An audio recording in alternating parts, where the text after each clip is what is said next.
Welcome to Portals of Perception and to the Universalis Project number 5, episode number 5. And we are calling this one the evolution of knowledge, seeking to appreciate the epoch culmination story. I'm here with Karen Heney and with Kyriaki Nikandrou. Karen, Kyriaki, welcome. Good to be with you, Aviv and Karen, and looking forward to diving into this adventure together. Yes, hello, Aviv and Kyriaki, and very pleased to be here today to start this exploration. Indeed. So we just a couple of days ago embarked with a global community that is journeying with us on what we call the epoch culmination journey. And there was the idea, could we distill, this was a full day, could we distill some of the core threads of this journey into this medium we're still learning called YouTube. And that's what we're about to embark on right now. And in approaching today, what I realized was we needed to truly endeavor to instantiate what we often in the workshops and the events I lead both on that frontier and actually in the work I do in the world. One of the mental models I use a lot is the idea of scaffolds. If you want to go somewhere, if you want to build something, you first need to build the scaffolds such that you'll be able to build whatever it is you want to build. I watched many years ago the documentary of how the Empire State Building was built, and I also watched the documentary and the beautiful story of how the Golden Gate Bridge was built, and whole story that you needed to build a bridge to build a bridge to build a bridge. And that's the idea of you building scaffolds such that will enable you to put on them further scaffolds such that you'd be able to build something like the Empire State Building. So if you went to the Empire State Building and you took the elevator all the way to the top, the assumption and the false perspective that sometimes we can misinterpret about the situation is that it's just so easy to come and get on an elevator and get to the top floor. But in real life, nothing really works this way. You've got to do a lot of work to build a foundation to enable you to get to those higher elevations on the Empire State Building. And we addressed something around this conundrum in the conversation in the current openings with David Price Francis when we addressed the knowledge problem. One of the elements we addressed there was the Google fallacy and how we live in a time and an age that you think that you want to know something, so you Google it, and there you have it, and you think you know it. And I'm raising all this because one of the conundrums we are about to face by the time we get to talk about the epoch story is, so what do we believe about knowledge? And where is this knowledge sourced, and how it is sourced, and how do we validate it, and what is knowledge anyway? Because we are not only do we find ourselves in a time where we have the tremendous benefit of instant access on Google. I'm not bemoaning this. With so many benefits, I am highly aware of the price we pay, especially with younger generations, in the false premise that is easy to come by, which is, oh, I can get to know anything and everything right away. Missing the whole recognition that there is character development knowledge, there is knowledge we acquire through pain and struggle, there is knowledge we need to journey to get to. So this is the first thing I am just putting on the front end, the idea that this first episode, number 5, on the way to the epoch story, is about putting scaffolds. We're going to actually do it in 2 parts. So number 5 is going to be about the scaffolds necessary such that we can get to a position to appreciate the epoch story. And then episode 6 will go deeply into the epoch story and how we narrate it, again, at a very high level. And the other frame of mind that I bring into it is right alongside the scaffolds mental model is the pathway or trail mental model. And I use both because they instantiate and bring to life adjacent awareness. So we're living in the Pacific Northwest, and we've been here for 28 years, and we love the outdoors. There's many beautiful lakes in the Pacific Northwest, up in the Cascade Mountains. So you can sit at home and you can look at a map and you can actually get the map and the brochure and these days the video of any of those beautiful lakes. But if you actually want to experience the lake, and in this family, in our family, there is a family rule.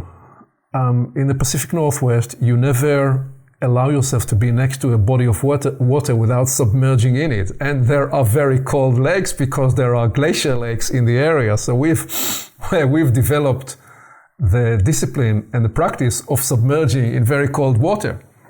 So in this beautiful part of the planet, when you want to travel to see and actually experience diving and submerging in a glacier lake, we need to get out of the house, get in the car, drive to the trailhead, walk there, whatever, 4 miles or 10 miles in a good day, climb up the mountain such that we can get to actually experience submerging in the lake.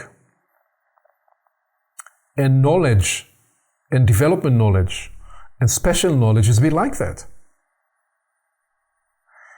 We've got to embark on a journey. Sometimes that journey takes many years.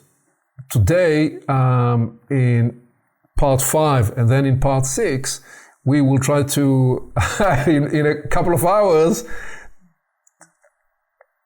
explore a journey behind which there are thousands of hours of work and study and contemplation and meditation.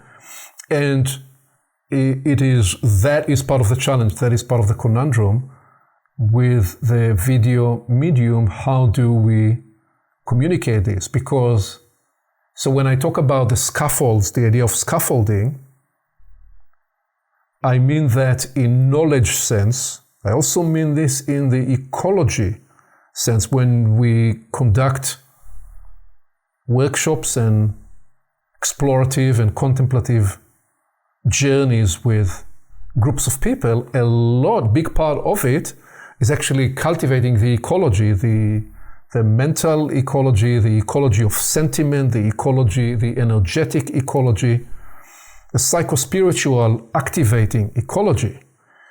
And all those elements are very important if you're going to be able to access certain knowledge and for it to make sense. There is a lot in the world, especially in the world of arts, about getting in the flow and allowing the muse to speak through you. And you get an interview many, many years ago with Al Pacino where he describes that earlier on in his career he was acting in one of the Shakespearean plays, and it was going great for 3 months, and the reviews were fantastic and all the rest of it, but in himself he knew that he was not yet fully embodying the character, and he was still seeking to discover what was missing. And then in show number 76 or something, 15 minutes into the first scene, something connected. The entire stage, the placing of the different artifacts, the different actors and actresses, his lines, he was no longer acting the role, he became the role. What is that?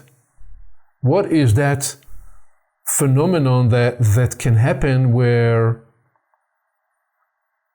he, I will use this word, connected to the embodiment of that role, of that character, he became the character. So I would say that in this sense, Al Pacino accessed profound knowledge of the character. Sometimes we will call this, he connected to the esoteric dimension of the character. He was no longer acting the lines, the words, the postures, the gestures. He now became one with the character. I'm not presuming that I'm Al Pacino. I'm simply merely suggesting that, and seeding now where we're going to go into in the sixth exploration, when we go to the epoch when we will essentially ask, how do we know what we know?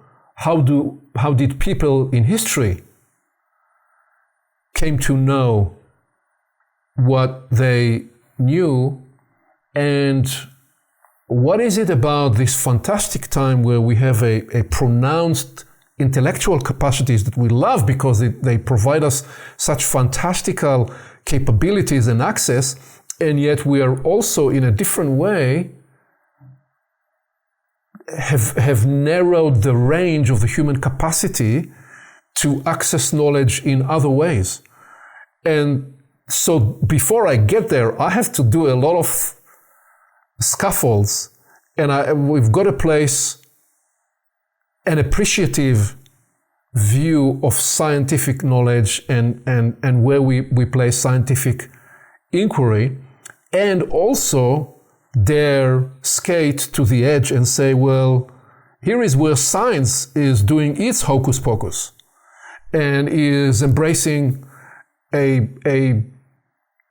miraculous leap as a foundation for the entire scientific paradigm. So I'm seeding now why we need to do episode 5 to lead to episode 6.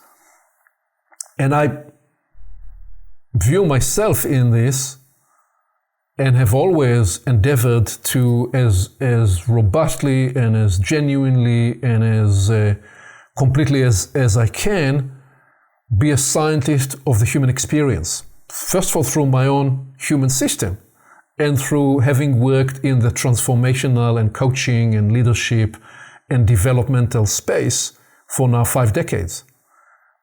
Perhaps even more if I include times earlier on in my life, in my youth, where I didn't actually know what I was doing. It was more following an intuitive path. So all that I would say, by way of easing the people joining with us, because there are very smart people I appreciate very much who I hear these days time and again will begin by saying I'm a scientist. And part of what they say when they say I'm a scientist, they want to put a daylight between themselves and a lot of mumbo jumbo that there is out there that cannot be trusted, and in certain circumstances would even be debasing and unhealthy for human to explore those paths. And I'm with that, and I feel very strongly defiant about the importance to build a sane and safe and verified foundation for human life and human inquiry. All that is very much part of how we approach the portal's conversations. And with it, there is something about the phase we are in, the phase humanity is in, where we've reached a certain edge, and what the portal's inquiry is about skating to the edge in everything that we know, okay, in knowledge itself, in the human experience, and in how we facilitate the development and the evolution in ourselves, with each other, with our friends, with communities all over the world, in terms of facilitating the next phase of the evolution of humanity. Because one thing we do know, the paradigm that brought us here, and all that we take tremendous pride of in terms of scientific knowledge and our intellectual capacities, also created all the intractable, wicked problems that are now facing us, staring us, such that unless we are able to source a different, updated operating system, we stand very little chance to truly release these problems. And the Universalis Project is very much about the future. We are integrating into it in episode 5 and episode 6 a backward look at the epochal journey, proposing that Universalis and Homo Universalis, the arising of the Universalis human, is something that's arising in context of this epochal journey. So that's me trying to do a very condensed seeding and scaffolds for why we're doing episode 5 and what we're going to be doing in episode 5. And in a minute, I will bring a slide with several questions that we will journey into, and will then create the foundation for what we are then going to be approaching in episode 6. So please, Karen, Kyriaki, anything you'd want to say to this, please play jazz with this opening. Yeah, a little bit of jazz around the word knowledge, because if you look at the word itself, it splits into two, one being know and one being ledge. And the ledge is very much akin to the notion of scaffolding, different ledges. And if you take the L out, you have edge. And it's also the two concepts that you've talked about, one being very much on the edge and one being having the scaffolding. And a little thing about scaffolding was when I was a primary school teacher, it was a concept that we used a lot, because if you are teaching children of any age and there is something that you want them as a life to find out from them for themselves, the surrounding and the scaffolding is very much to do with the ecology that enables their natural learning. So it's not an imparting of facts and information upon them, but the ecology that allows them to access the knowledge through their own lives. So I'll leave it. Thank you. Thank you, Karen. Please, Kyriaki. So just to say about the science, that I think in its birth, science was a movement against the narrative of believe and don't research. That was very, very prevalent because of the church control and so on. So in its birth, it was very much integrated with spirituality, and the first scientists were also exploring spirituality and religion, and I think later on it separated, but it was a very important step in the knowledge, to experiment, to trust on your senses, to question, to inquire, to prove by your own experience. And I think maybe later on things got departed in a way from trusting also other parts and intuition and other parts of the human. But in the sense of science, experience it for yourself, question, experiment. I think these threads are very basic and very valid as an approach to knowledge. Indeed. So you are already sitting part of the journey we are about to unfold, both of you. You'll see in a minute in episode 5 and in the one to follow. So with that, let me bring us to begin this with indeed the Universalis Project number 5, the evolution of knowledge, seeking to appreciate the epoch culmination. And I want to begin this by framing some of the questions we will look to address. So as we said, how do we come to know what we believe we know? All right, there is a conundrum. I could say, how do we come to know what we know? Right? But there is how do we come to know what we know, and there is how do we come to know what we believe we know. And what is the difference between what we know and what we believe we know? Something to contemplate about. And then, what about people in the ancient world? How did they come to know what they believed they knew? How did they come to know and acquire knowledge? And then, add to that, what are the portals of knowing? In other words, by portals we mean what faculties, what human faculties enable us to acquire knowledge? And the point you are making, Karen, about knowledge, it's right there at the ledge, right there at the edge, and it's at the edge and it's now. If you drop the K of now, it's always to do with now. And the important distinction about that is, therefore, you can pick a book or you can pick up anything, you can watch a video. The access to knowledge is always to do with what is occurring in this moment, right here, right now.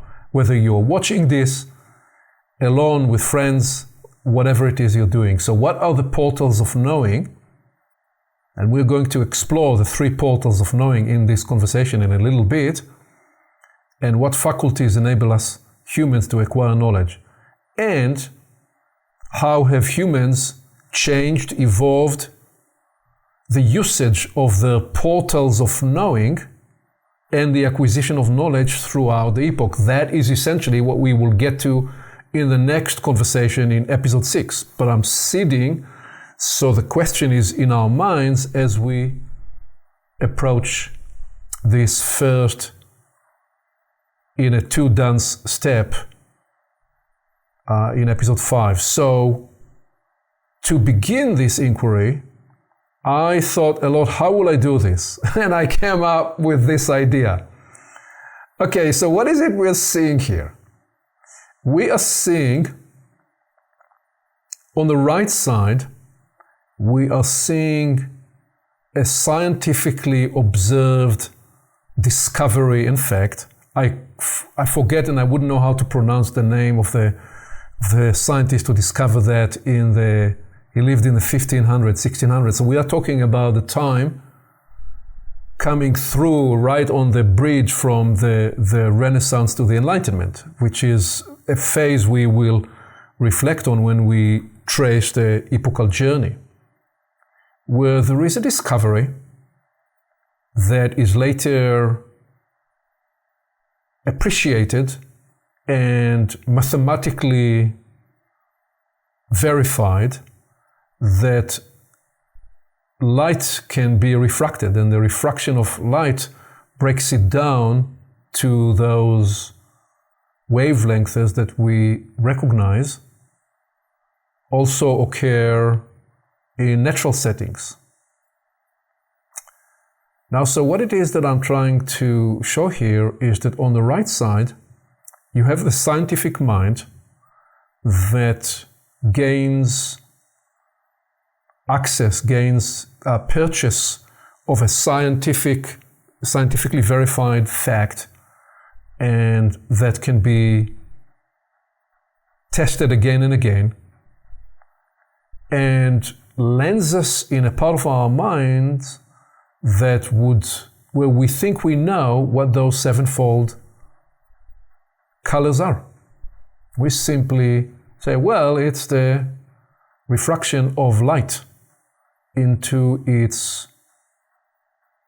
the fractions of the wavelengths that together compose the combined result of natural white light, see-through light.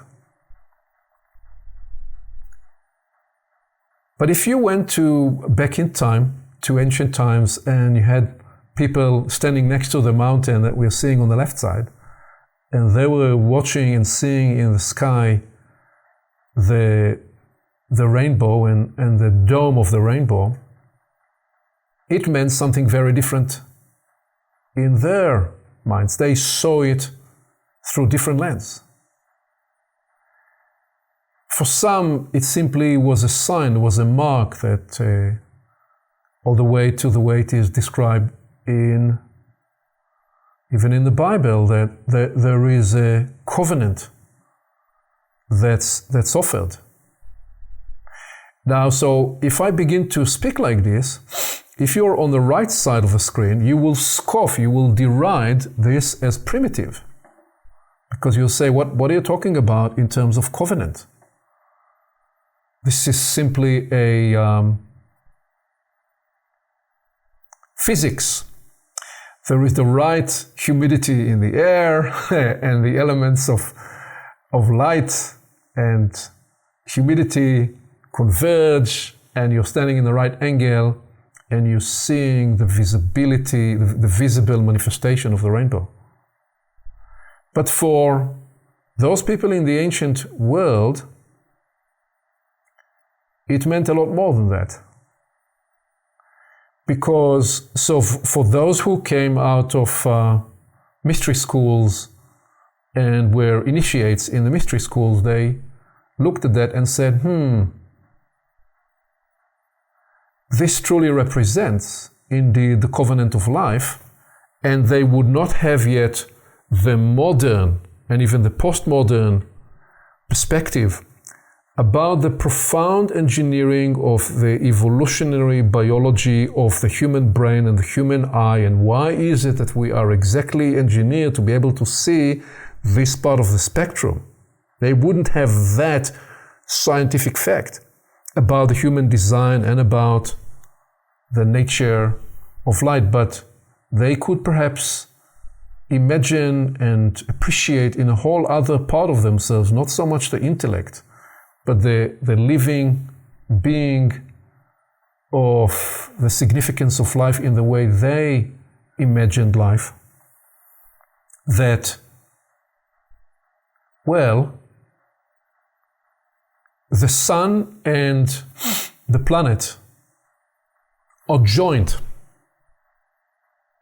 And again, for them perhaps there wasn't the modern scientific knowledge of the release of the Big Bang, and that the universe emanated out of that event, which, by the way, is the miracle that science adopts to itself to explain all other things. Which then, if you follow that reasoning, the galaxy that we are part of was once a unified system that gradually separated and differentiated, because that's the process of the universe. There is a separation and differentiation such that there can be a new process of integration. For them, so for the ancient initiates, they would look at the rainbow and would say, yes, this represents, perhaps wouldn't even speak about it in this language, but there would be an intuitive knowing that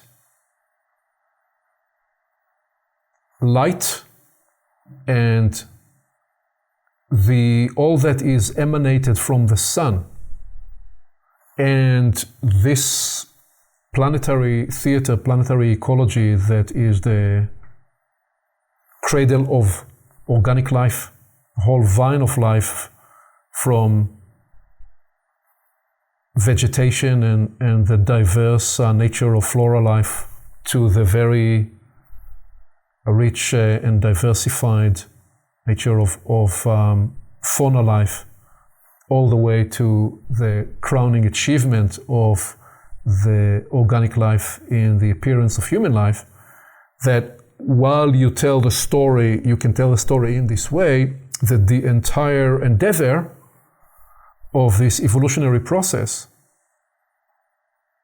is to facilitate human consciousness that is capable of witnessing the creative act of the universe and is even witnessing and conscious of its own creation as it is capable of witnessing life and the creation of life, and that all that was in a way encapsulated by what the rainbow represented. And for some, which again, if you describe this in a scientific circle, you'd be laughed out of the room as mumbo jumbo, but for some, there was even the deeper appreciation that each of those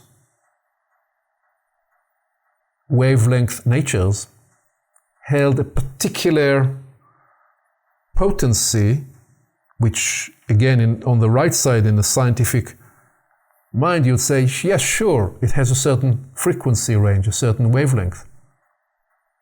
The recognition on the left side was that there were certain capacities and experiences and feelings and domains of possibility that were associated with red, differently with orange, differently with yellow, and so on with green and blue and indigo and violet.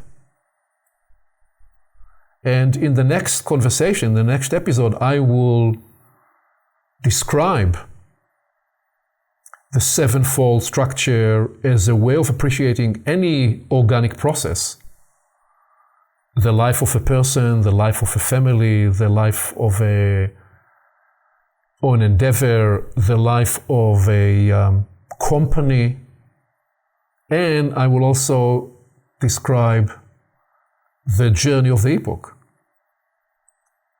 Before we get there, I am seeding the conundrum of daring to even step into the space of talking about it this way. And before I invite you to comment to this, I want to offer another scaffolds to demonstrate how we arrest ourselves so many times in the paradigm of linear, rational, logical adult learning, and forget to remember that we are forever in the presence with our toddlers of a miracle we cannot fully explain. So if the scientific paradigm says on the right side, if I can prove it in a repeatable test, and if I can develop a theory that explains it, then it is true.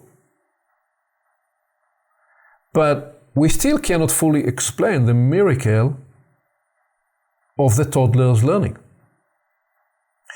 Okay, so we've got tremendous breakthroughs in recent decades, and we know about the mirroring neurons in the brain, and we know that that is a way by which the toddler's brains is capable of internalizing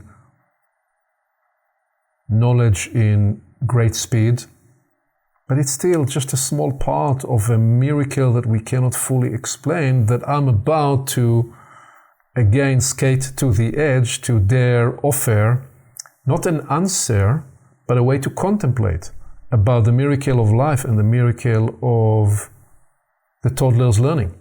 Because when I look at my granddaughter and I've seen how she moves so quickly, when we watch together for the first few times a little few moments of the Swan Lake, and how she immediately wants to dance the move, make those moves, and there is just no way to explain that capacity and how it is birthed in her.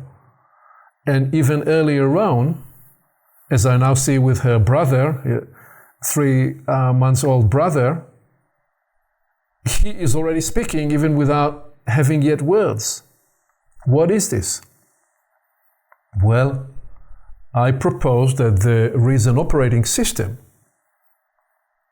that we call the soul. So when I use the term soul here, I don't speak about the generalized notion of a soul. I'm using the soul to describe an intelligence loom that provides an operating system for the development and the growth of human life, such that it is able to mediate and negotiate the experience of the planetary theater. Now, that is a challenging concept if you are on the right side of the page, or right side of the slide, because say, well, can you show it to me? Where is it? And can we verify it in a scientific fact? And I will invite that the scientific fact is observe your own experience and observe your toddlers. And where it is even more challenging sometime to the reductionist scientific view, and we're here not disproving the scientific view, we're trying to offer an integration. Can we embrace the validity and the value of the reductionist scientific view, but then integrate with it something else and hold both perspectives and other perspectives that we will bring over time? Can we hold these together? Because what I am proposing, which is a radical idea perhaps, is that, so if I'm proposing that there is a soul that is the embodiment of an operating system, that then brings the potential of a teleology, a telos in the trajectory of life. Because I'm proposing that not only you couldn't otherwise truly explain the miraculous learning of language by the toddler, the entire evolution of a toddler through,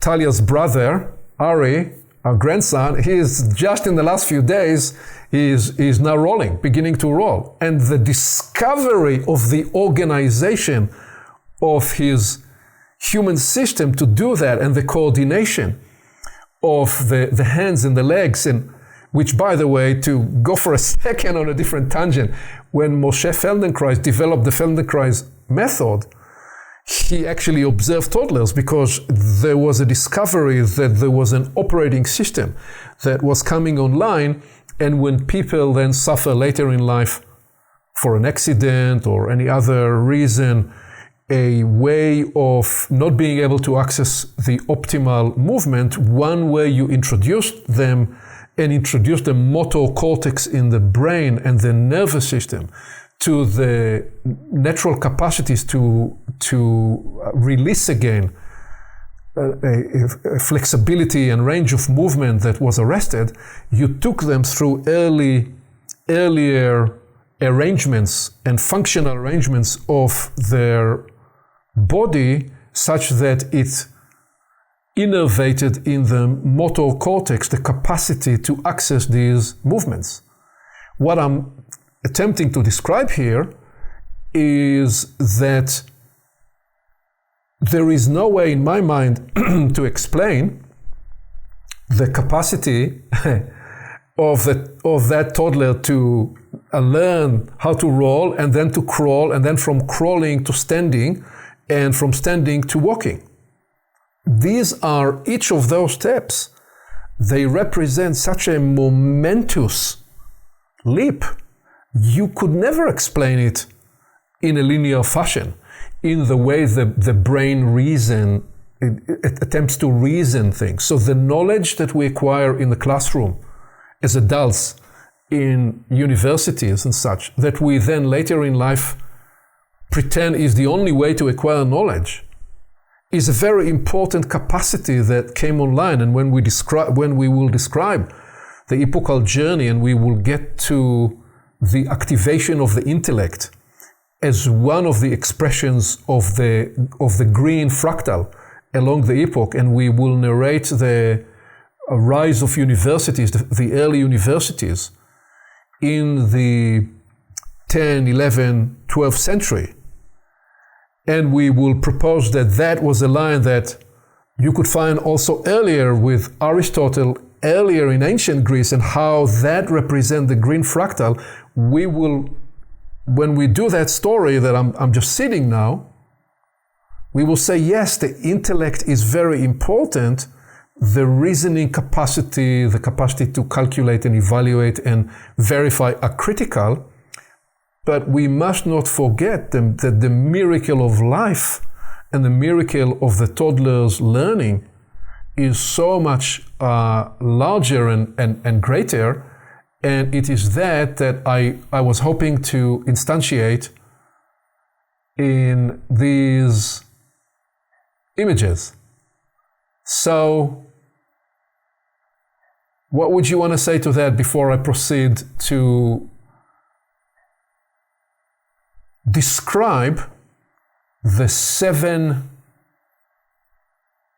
vectors, the 7 modern agents that partly and largely are responsible for the deadening and the oppression of the inner lives that would naturally be arising with us to acquire this kind of sensitivity and intuition. That's where I'm going next, but I want to give you a chance to either comment to what I attempted to access here or what I attempted to access here. Please. I want to comment on the experiential approach of knowledge, not just the intellectual cognizance in a way or reasoning, because and I think there are a lot of mysteries also that science and psychology are exploring concerning emotional intelligence or what we can access through the unconscious, through dreams, instinctual knowledge.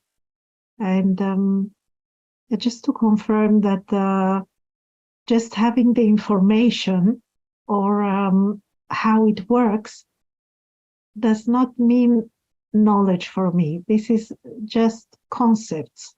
This is just conceiving how things work, maybe. But knowledge has seeds of wisdom, has seeds of experience. Knowledge is something completely different. It has feelings that go with it. It has sounds, maybe, that go with it, images and even aromas, different aromas or different sensations on the skin. So there are different levels of cognizance. And of course, the more wide ranges our information, it helps us deepen on the feelings, and it helps us deepen on our awareness and experience. And we need a wide range of information, because this is like the apothecary of our understanding. And but departing from the experience, as you said, from the whole soul orchestration and absorbing of something, then we are not different to robots. Robots can do that, but they don't have a soul. They cannot integrate all that. They cannot smell. They cannot find let's say, the unseen configurations of knowledge and the weavings. So I think there is a lot to be understood of the natural genius of toddlers. There are a lot of insights there, and there are mysteries that are yet to be unraveled, I think, concerning how we perceive things, how we experience things, and then how we can enact them. Because unless you can act on this knowledge, and it's just information. Well, and it's interesting that the more people are educated, the less they do, usually. it's an interesting conundrum. And the doers, they're usually people that are not very educated, which is, again, very interesting conundrum. Well, so thank you, Kyriaki. Without you knowing, you are seeding so much of what I'm about to go into next. Let's see if, Karen, if you wanted to play jazz with what we've done so far. Yes, firstly to say that what you are describing through the slides and through this journey is, well, I'm using the word brave. It's a huge, it's a place that many people would fear to tread. And I think the scaffolding and the layering and the building up the pieces of the puzzle is so important, because it's a very complex, huge domain, but utterly critical and utterly important for the journey of humanity at this time. So that's a bit of a jazz riff. In seeing the light, I must admit, I thought of the dark side of the moon with the spectrum, but seeing the white line coming in, then refracting into the, if that's the right word, into the spectrum. We know that. You've described it in the scientific paradigm and also the soul instinctive, connective side. And we hold both. And we've all seen both. And this is some of the knowledge that we know and subscribe to different degrees, one or the other. And what it made me think of is how much we don't know. How many other white lines are there like that going to the pyramid, and as a metaphor, that we have an assumption about, or we think we know about, and they open up into multiple overlays and dimensions that maybe can just be sensed with the soul, or just be looked at under a microscope, or approached through an experiential domain, or a toddler may reach for, and in some ways access. It's huge and vast and utterly inspiring. Well, exactly, because what you are describing there, Karen, reminds me, and I don't remember the exact percentage, but what is it? 86% of the universe, science tells us now, is, and I don't know if it's 83 or 86 right now, but something like that. The scientists tell us is dark energy and dark matter, which they cannot fully explain to us what it is and where it's coming from and where it's going. So we are in this unique experience of the conscious age, where we also have acquired the arrogance of our intellectual capacities about what we know, but what we know is enveloped by so much we don't know that we cannot explain. And all we're doing here is we're inviting the inquiry and the contemplation to embrace these. And so therefore, I'm proposing that part of the challenge we now see is that if you think that humanity went into the gym, over the last centuries, we worked on one muscle. It's like on the right side, you see these very, very strong muscles. What you don't see is maybe the muscles of the legs are very weak, because maybe all this man was doing was developing those biceps up here. And we are now living through an age where the intellectual muscle is so dominant, such that it overrides and shuts down other muscles. And when we will tell in the next episode 6, the story of the epoch, we will essentially try to imagine that the human system, the human model, has gone into the epochal gym to initiate and switch on and bring online different capacities. And there is a very important reason as to why the intellectual capacity came online, but it was never meant to be the only capacity that defines human life. We are meant to bring online all the other intuitive capabilities that we are about to explore. So I would like us to, with that, journey from a place of integration, one that appreciates the sevenfold nature of the rainbow as a phenomena of light, and also one that appreciates the covenant of life, that this system we call planet Earth and the beautiful system we call the sun are actually joined together in facilitating the emergence of life, which I'm proposing is not just a random evolutionary coincidence,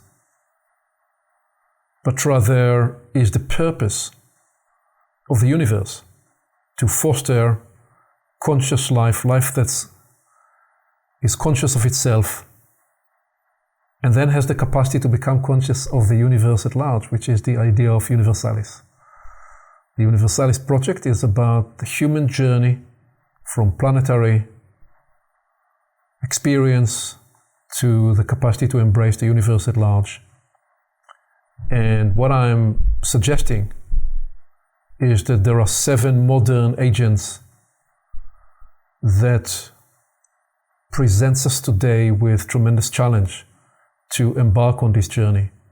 And they represent interior deadening. I'm going to do this rather swiftly, so not to depress us too much, but to nevertheless offer the antibodies, the vaccination for the journey we're embarking on. So indeed, what are those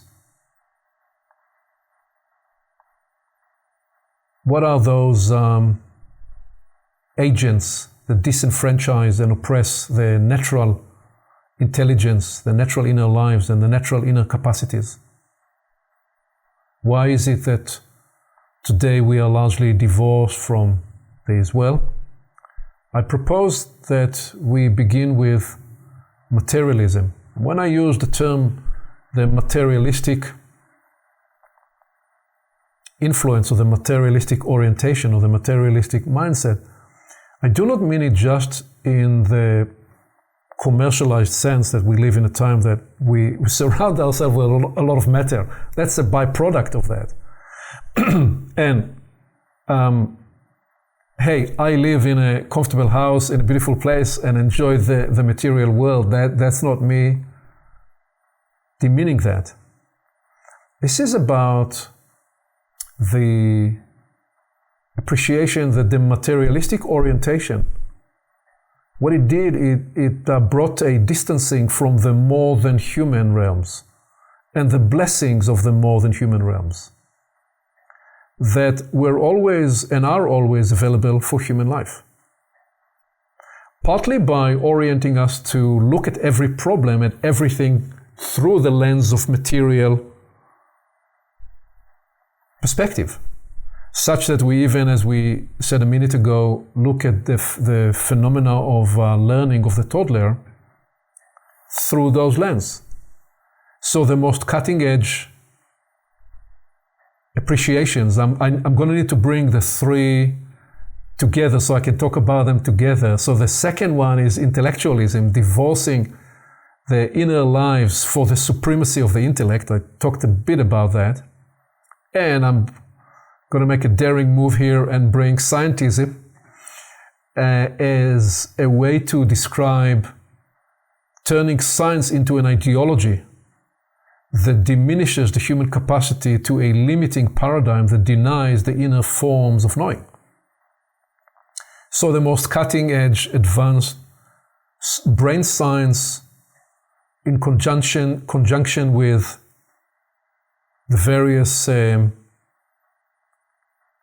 discoveries about consciousness. And you'll find that the way people like to talk about that is that consciousness is an emergent property that is made possible because of the complexifying nature and capacity that's emergent in the theater of life. So atoms came together to create molecules, and molecules initiated, when they came together, the emergence of life in living tissues that became the living cell, that then became tissues, that then became organs, that then became more sophisticated life. And when you follow that reasoning, the suggestion is that consciousness is a property that's emergent because of the complexification of that trajectory. That is a materialistic paradigm, because what it essentially describes, it describes life as a property that emerged because matter came together, and it describes consciousness as a property that emerged because life became very sophisticated and complex and complexified. And that denies any possibility of there being other forms of life, other beings. Easier to speak about it so that I'm not completely laughed out of the scientific room by describing it as more than human realms.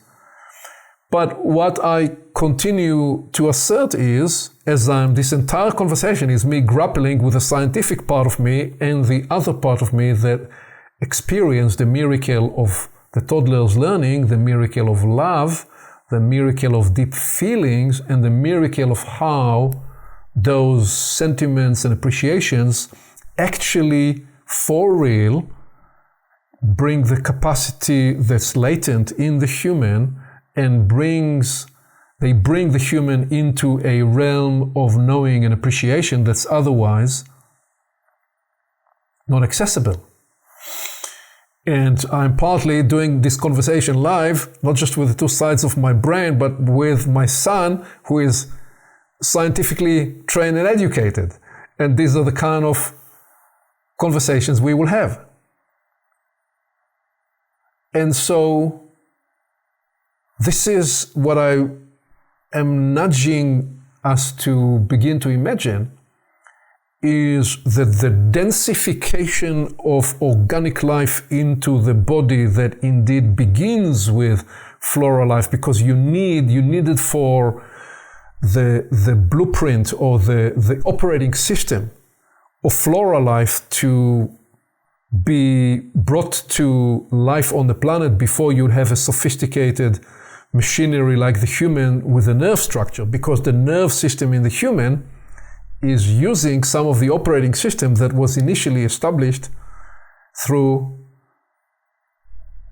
all the green life around us, and so on with the internal organs, and you can weave the story from plant life to animal life to facilitating human life.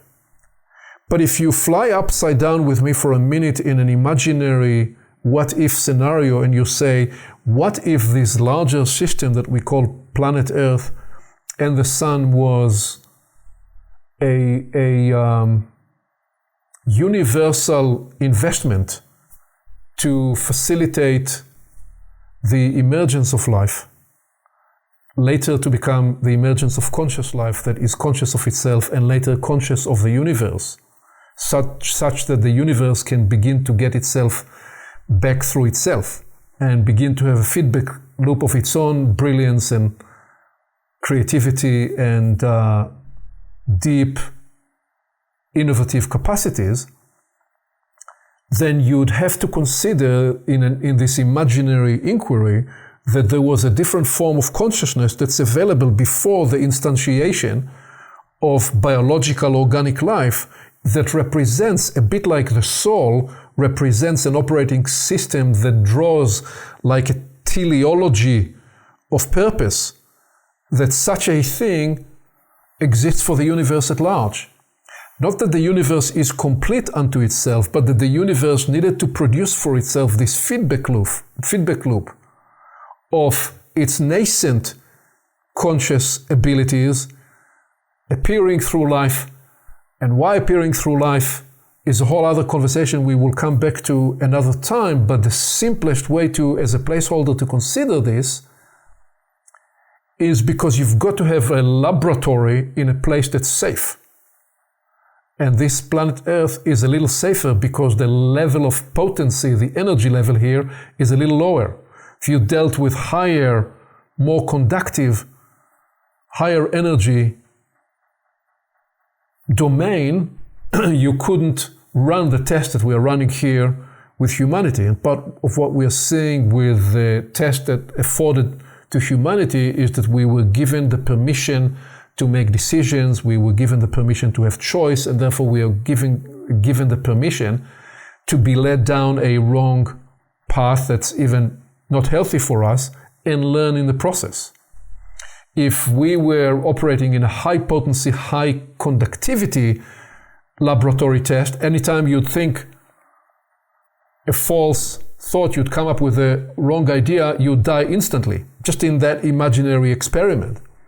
We were given the opportunity to be in this densified end of the universe, in the experiment of testing these possibilities of life, such that we can be the learning laboratory. And I'm saying all of that is left out of the room in the traditional scientific paradigm, and especially where so much of what I said now cannot be verified in a laboratory and is therefore thrown out of the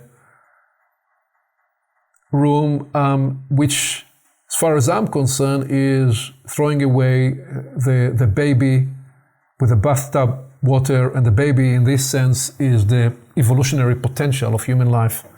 And the reason for me to speak about this is because I believe that we are entering a phase that unless we find a way to integrate these other ways of knowing and appreciating, there is no way for us to solve the difficult conundrums that we are facing. So these three, the materialistic, the materialism, the intellectualism, scientism, and how those block and suppress and oppress our natural intelligence and capacity to access intuitively some of what I'm describing, because my assertion is nothing I'm saying is new. We all deep inside us, we know these things, just somebody need to say these things out loud such that they can be reawakened and initiate throughout the ages new about these things. But it doesn't end there.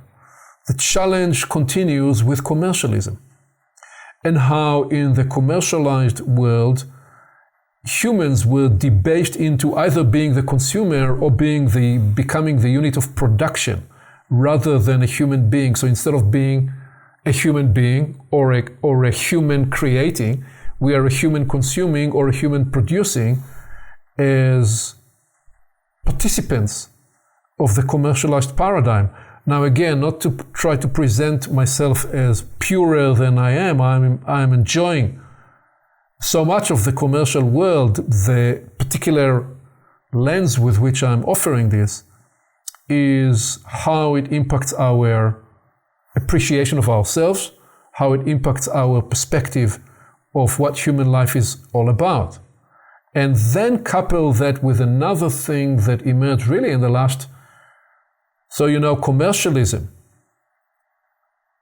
in the accentuated way that we know it today is birthed really in the 1800s, the early 1800s, round about the time when we commercialize the access to free energy.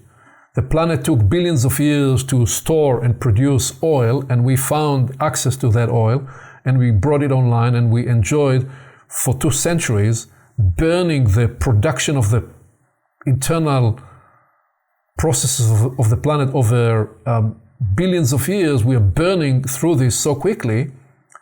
And then in the last 100 years, we brought online the systems and the bureaucracies that when we tell the epochal journey, we will say appeared for a good purpose, but became a thing unto itself that deflates the natural inspiration, the natural initiative, the natural creativity and innovation, and sucking the life out of the human possibility. Bureaucracy became the systems that the modern world developed to support life, lost their purpose and became as though they are serving themselves, suppressing so much of what the natural life and the natural discovery of life was all about. And I now bring to it the last 2, which a representation of the even more recent time, especially if the television age and the transition from, say, in the United States, 3 main networks to many channels, releasing a whole rage machine and conflict and inspired media that disintegrates our capacity to communicate because of this polarizing rage machine that designs to continually distract us, capture our attention, and forever preoccupy us with noise. You add all these together and add to it the last one, just a never-ending drama of life. And this, in many ways, was also in the ancient world, but has a modern, potentized sense, which is people finding that they are continually debilitated by never-ending drama. Never-ending drama with the people around them, never-ending drama in the interpersonal relationship, never-ending drama in who we are. And this is so much exaggerated and accentuated and exacerbated by the modern and postmodern social media that's driven to wire us to the brainstem and to the lesser angel of our nature, so to speak, more in the animalistic amygdala response of, if you like, we've transitioned the gladiator fights in the Colosseum to social media, and we now kill each other in this space. And that drama and the drama in people's personal lives, coupled with the materialistic, intellectual, scientism, commercialized dependency. And if I was to add another here inside the commercialized, it would just be the economic system and the dependency that people are captured in. All those, go and ask somebody to lift their head above the fog generated by these persuasions, and it becomes a very, very difficult thing to do. So this is why when we ask these questions, which is how do we come to know what we believe we know, and what are the portals of knowing, and what faculties enable us humans to acquire knowledge, which are the two questions we're journeying into, all that I covered there is standing in our way of accessing, Kyriaki, what you started to describe earlier. Because you said there is information, but there are different kinds of knowledge. And there is knowing what something is. Do I know what it is? In which case I have the capacity to identify and name it. And there is the knowledge what to do. You spoke about the experiential knowledge. That's the knowledge where I'm able to answer, do I know how to apply it? I can practice it, I can use it. So in the first nature of knowledge, when I see a bicycle, I say, well, that's a bicycle because I can recognize it, I know what it is. I can identify and name it. But do I know to ride the bike? If I do, I can practice and use the bike. Somebody can be locked in the first kind of knowledge, but they wouldn't at all know anything about how to use the bike.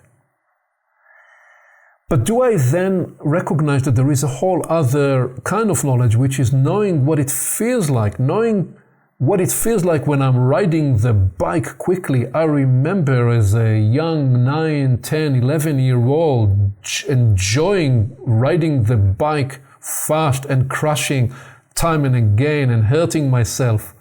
That's the somatic knowledge of registering the wind of the speed of my bicycle ride. So these are different layers of knowledge, which again, all these deadening elements suppress in us. And then there is knowing the meaning and significance of something. In the case of the bicycle, do I perceive the humans striving to move faster with the help of the invention of the wheel and the significance of that evolution? So in this case, there is mapping and there is perceiving. And it doesn't end there because there is knowing it's true. Can I justify and validate it? Can I reason and validate? And this is often now the layer of knowledge that with the intellectual and the scientific paradigm is overshadowing all the others. But even that is not the completion of the story, because there is not just knowing something is true, there is knowing something is good, knowing it's good, knowing it's beautiful, and can I appreciate its quality, its nature? At which point appreciating is a different faculty than reasoning and validating, which is a different faculty than perceiving, connecting the dots and mapping, which is a different faculty than the somatic access to knowledge. And even those, I would say, are incomplete map of the different kinds of knowledge.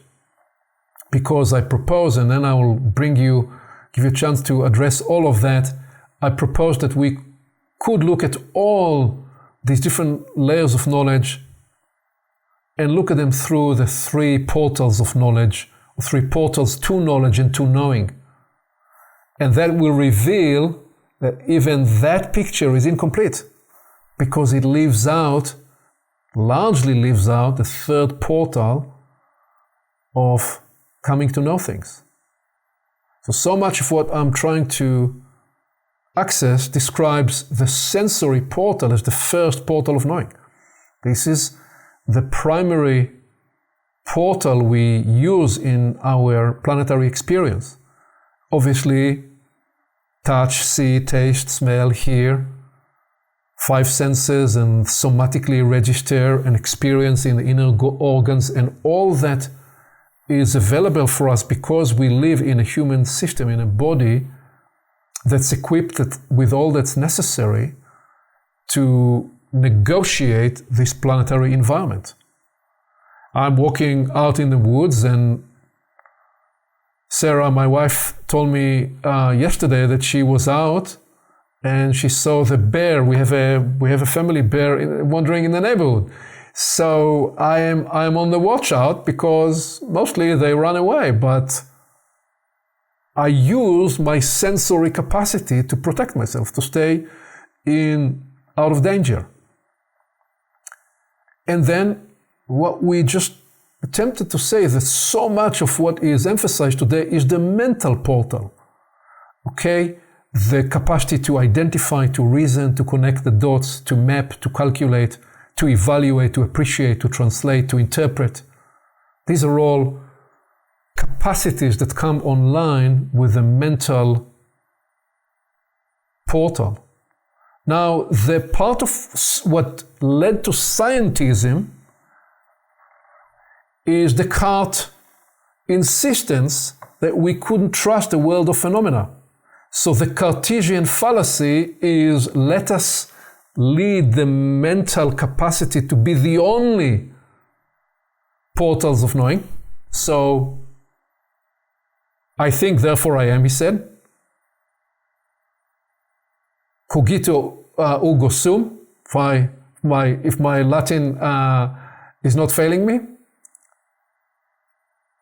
Essentially saying, don't trust anything you sense, which was a way of not only disenfranchising the sensory capacity, but throwing the baby with the bathtub water, leaving out the spiritual faculties and the spiritual portal of knowing, where we begin to bring online coming to know things by resonance, by clairvoyance, by communion, and by many other emergent sense organs that we will describe in the future as part of the Universalis inquiry, including, by the way, the spiritual portal, potentizing and working through the mental and the sensory.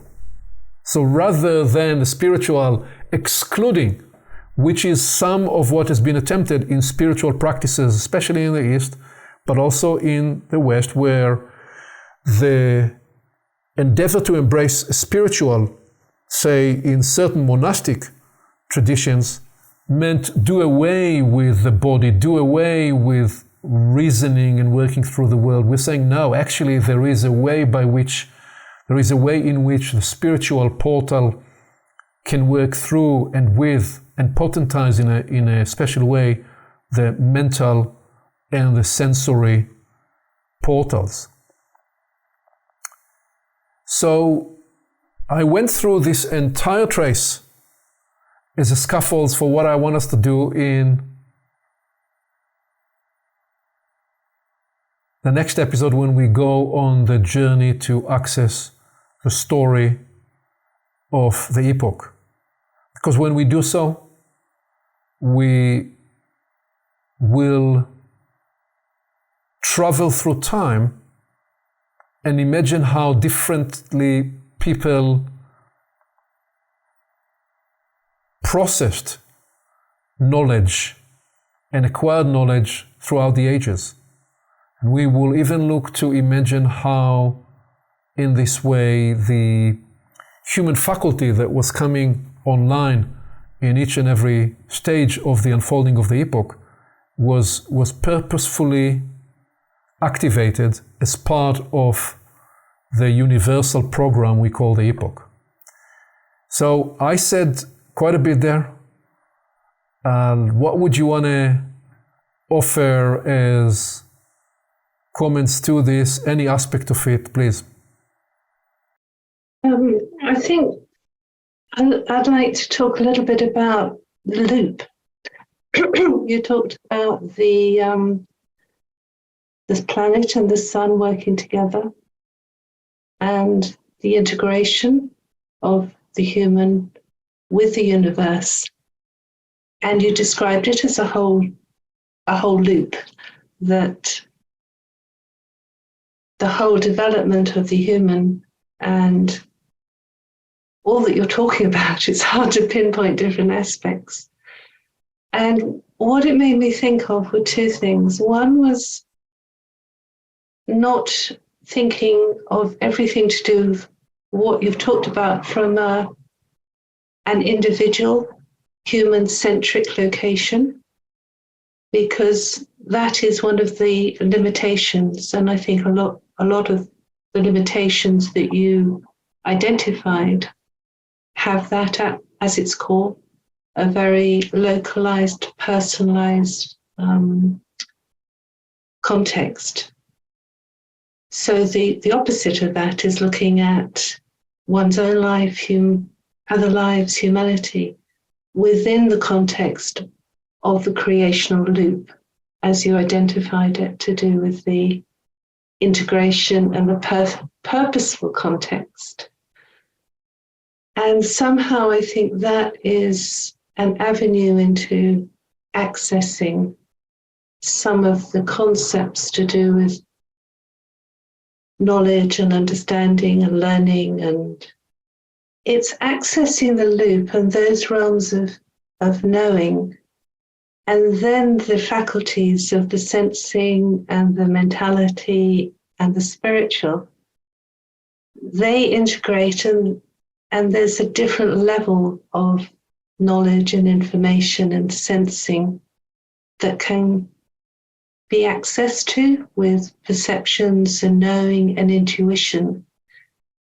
And it's a kind of reversal process, because instead of following a scientific route from a central location to identify all these things, it's almost like a surrendering, but not a diminishing surrendering. It's a surrendering to a larger context, that then the faculties of all you've described, the sensing and the mentality and the perception, will inform in a different way, in a deeper way, in a more holistic, integrated way. So I'll stop there. I feel as though I'm nudging into something that I can't quite describe. You are describing, you very rightly so, landing us in this, we call this episode The Evolution of Knowledge, and you're essentially saying, hey, do you realize knowledge is power? But when we say knowledge is power, it actually means that knowledge lives inside an energetic form. The proof point of which is that when you impart to somebody a certain knowledge, they all of a sudden can do, or are driven to do, or motivated to do what perhaps they were not driven to do before. So there is a connective unlocking power in knowledge.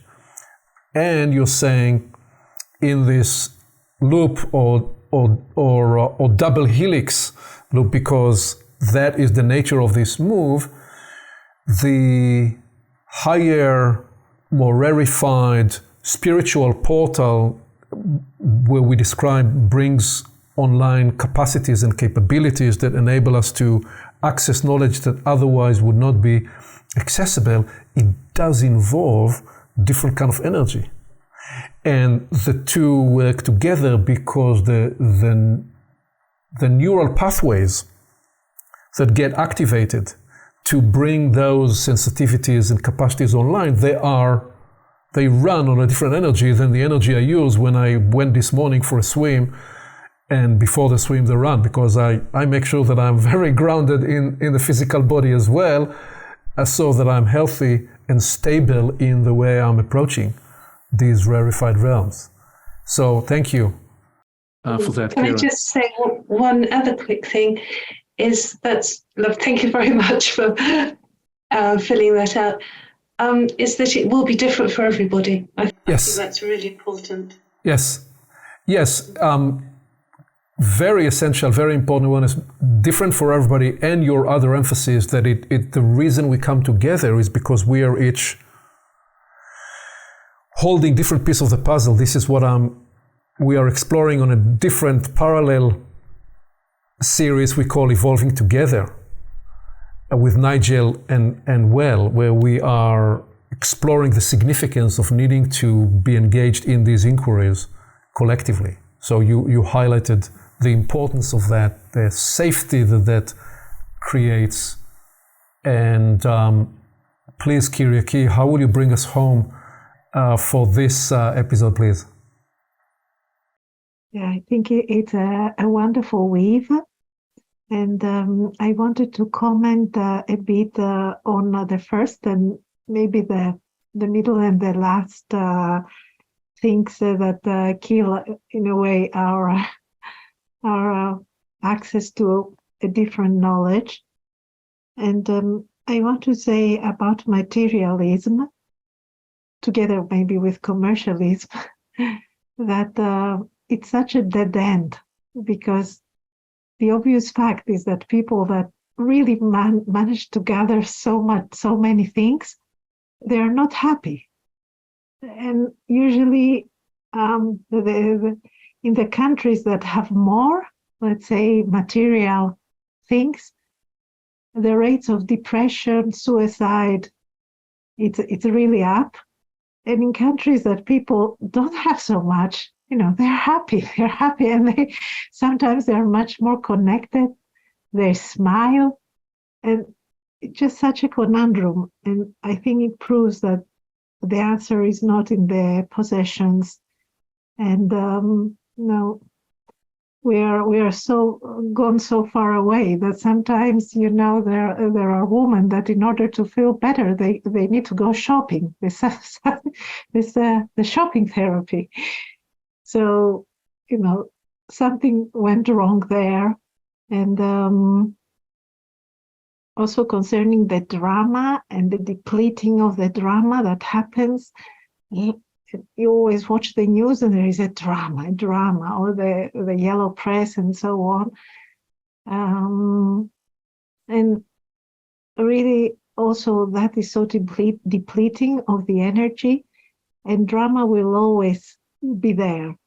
I think that the point is how we channel our energies towards, as you said, the beauty, towards the essence, towards the virtues, and unlocking more of how we can combine these three portals: the sensory, the mental, and the spiritual.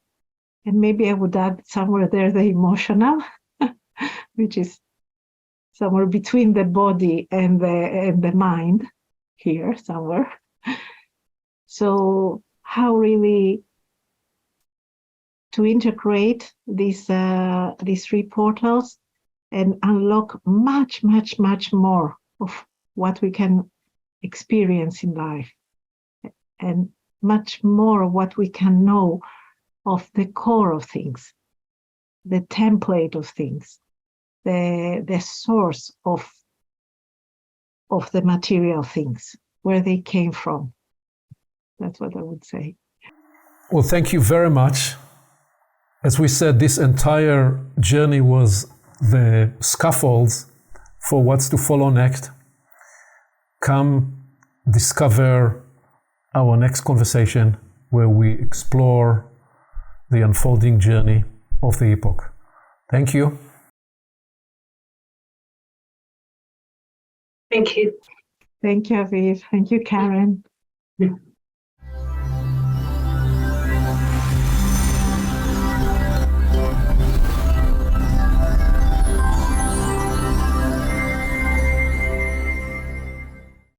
Along with our website at portalsofperception.org, Portals is also available on YouTube and on all podcast platforms, as well as social media. You can become an active member and join the conversation in community events. And you can help us get the word out by liking this content and by sharing it with your friends.